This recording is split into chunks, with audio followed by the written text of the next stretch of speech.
ఏమైనాయి రాళ్ళు? మునిగినాయి. ఆకు మునుగుతుందా?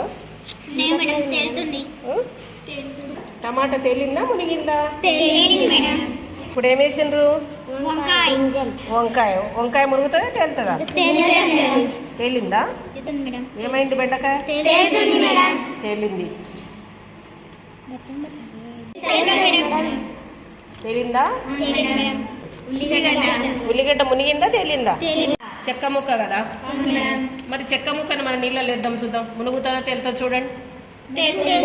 ఏమైంది? నీళ్ళలో వేస్తే మునుగుతుందా తేలుతా చూద్దామా? చాక్ పీస్ నీళ్ళలో వేద్దామా? ఏమైతుంది అనుకుంటున్నారు? చూడండి, ఇది ఇనుపశీల కదా, ఇది నీళ్ళలో వేద్దామా? ఏమైతుంది అనుకుంటున్నారు? మునుగుతుంది అనుకుంటున్నారా?